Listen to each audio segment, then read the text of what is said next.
So this episode of Dragon Ball Super, what more can I say?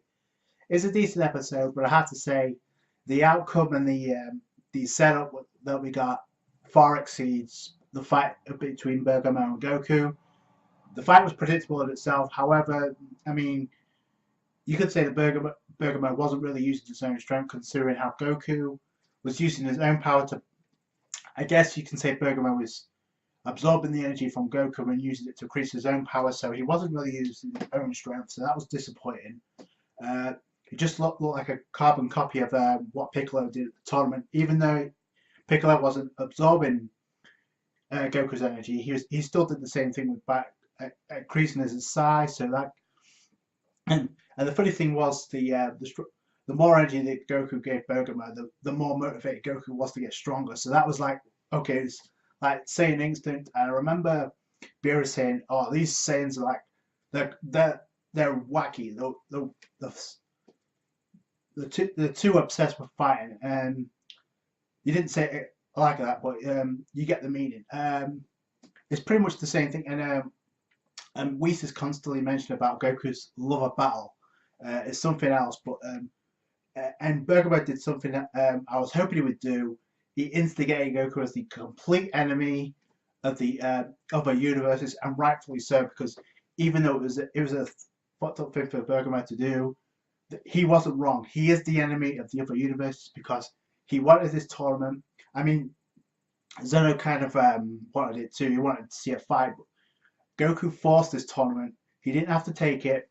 And like I said last week, you can be pissed off at Goku or you can let it go because we're getting this tournament now and that's what matters. But in story, in characterization wise, yeah, Goku, and I said this last week and I'll say it again, has been so nonchalant ever since this arc began. And even his response to everybody getting pissed at him was like, he doesn't care. He doesn't care. And he knows the stakes. He knows the universe. However, actually, Bergamo actually tried to bargain with Zeno. If he won this fight, universes would not be erased in the tournament of power. So now that Goku has won, if Bergamo won, no universes would have to be erased. But now that Goku's won, we're guaranteed to get universe erased up the ass because I'll talk about the stipulations of the tournament of power in a minute. It's crazy, but Zeno actually threatened Goku. If you hold back, I'll erase all universes. So Goku had no choice but to go all out. Because at first I'm like, wait, where did going Super Saiyan seemed enough to take care of Bergamo? Especially his abilities were to absorb the energy that Goku used to make himself stronger. Goku actually said after the fight, "Oh, I'd like to challenge you when you can use your own strength." And Bergamo's being a little bitch by the end. So I don't know if he's going to be like a scrub or if he's going to get stronger, but he's going to have to get way stronger. I mean, Goku just like trolled the living shit out of him. He was having the time of his life, and even Whis was saying he's like enjoying this fight for all it's worth. And it's like Beerus is still like dead set against it because Saiyan nature is a dangerous thing. So and the more stronger that Bergamo's coming because of Goku, and the more excited Goku is going to be, and the more stronger he's going to get because of more. And that's like something that Gohan kind of acknowledged. So he used his own Saiyan instincts, I guess, to get the edge on Bergamo, I guess. He transforms into Super Saiyan, but it doesn't last long because he transforms straight into Super Saiyan Blue, and then goes for King Kai Fist like it's nothing. It's like, what has Goku managed to control that shit to the point where it doesn't drain his body? Actually, I'm gonna. Actually, when Bergamo was actually charging up his fist, the way his stance looked, it kind of reminded me of Luffy's Gear Second. I acknowledge how how his attacks remind me of Sanji, his Diablo Jamba, while Bergamo's stance kind of reminded me of Luffy's Second Gear. So that was kind of, I don't know if anybody picked up on that or not, but that's something I noticed. It doesn't even matter because Goku just having the time of his life, flying around Bergamo, transforms into Super Saiyan Blue, Kenkai Fist, Kamehameha, trademark. Goku obviously obliterates Bergamo, and that's pretty much the end of the fight. Goku just showing off to the rest of the other universes, and I like that. And even when people like getting pissed at Goku because he caused all this. Everything that happens now is because of Goku. Although technically Zeno doesn't really have to erase any of the universes. He did give the option if Goku lost that the universes won't be erased if Bergamo was to win. But let's be honest, that was never happening. So Zeno can change his mind if he wants to. He's not going to apparently. But we all know at the end of the day, the Dragon Balls could come into play by the end of the fight. In fact, I wouldn't be surprised. But here's the thing: even though the fight was pretty good, I enjoyed it for what it was because obviously it's Goku in a fight. So, obviously we knew who wasn't going to be challenged until the tournament, and it looks like we don't have to wait long for another fight in this. It's not even. It's just a throwdown fight between Toppo just launches down and says, "Goku, I'm going to challenge you." And what that he told Goku is like, "I have a strong sense of justice. You seem to be on the side of evil." And for the first time, Goku acknowledges, "Oh, so I'm evil? Interesting.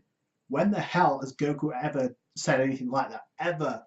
And I've heard the complaints back and forth about how Goku's character's changed. He's not the same as DBZ Goku, and I agree with that. But whether he's the same character or not doesn't matter. He can still get the job done, and that's all that matters in the end.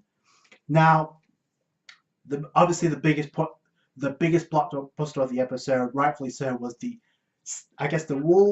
rulings that or the stipulations in the Tournament of Power. We know it's going to be taken in the World of the Void. Apparently, the ring will obviously be. We've seen it in the opening, and it's going to be used. The first two rules kind of disappointed me a little bit because I thought this was going to be no holds barred considering how they used it for the exhibition, but no, you're going to have to apply rules. First off, ring out. If you fall off the ring, you're eliminated. But there's going to be a lot of complexions to that, and I'll get into that in a minute. But the second rule, obviously, killing is prohibited, which sucks because it means like people like Hit won't be able to go all out, which is something that Goku wanted in the previous tournament, so that sucks. Okay, as another rule, I guess you can call it a third, and that's like flying is prohibited. So I like that rule because it means there's no chicken shit way of escaping. It means people are going to go all out. I'm talking like Vegeta, Goku, Gohan. They're going to have to put in the work. There's no skipping around. There's no flying around. And apparently there's going to be a 45-minute time limit between the entire match. But then again, time really doesn't matter in Dragon Ball at all. But this, I'll say this much. The last stipulation is probably what got me the hype most. It's not just going to be a straight one-on-one match. And in fact, we kind of said it's not too long for an actual tournament match. And the Grand Prix is like, no, because this tournament is going to be plenty because every fighter in this tournament will be in this ring at once. There's not going to be one-on-one fights. There's not going to be teams of 3. You're going to have every fighter for it, every universe that's participating in that ring. It's basically going to be a battle royal on a DBZ level. Holy shit. You cannot say that is not hype. Oh my god. We're talking about top tier dudes going up against the Z Warriors. On top of everybody else, it's going to be a crazy tournament. I'll say that much. I don't think we've ever had anything like that, ever. I mean, we had the bullshit Battle Royal back in the Barbary Saga, but other than that, I don't think we've had anything close to it. And even that was a complete joke. But this seems like it's going to be legit. And it looks like we're going to get a preview of Toppo and Goku real quick. And we know, and judging from the preview, it looks like the dude who Goku's fighting against, that alien, it looks like Toppo is the same because he has the same, although they may be in the same group because he has the same uniform. And he also has the same aura. Because we see Goku actually sparring with him in Super Saiyan Blue. A lot of people have pointed that out, but I mean, we're going to get some clarification real quick. Because despite his appearance, Toppo seems like no joke. And I did notice how Goku said, "Oh, I'm evil then." Interesting. So Goku doesn't care. I said this many times. He's been so nonchalant ever since the arc began. He even challenged everybody that has a problem with him to step on up, and that's pretty much Goku. But I get this feeling that Goku's gonna get a wake up call. I mean, nothing's at stake. hell's about to be unleashed because Toppo versus Goku, and judging from the preview, it looks pretty lit, I'll say that much. So let me know your comments down below. It's going to be a crazy tournament. A battle freaking royal. Who would have thought? Comment, rate, subscribe. Catch you guys later. Bye.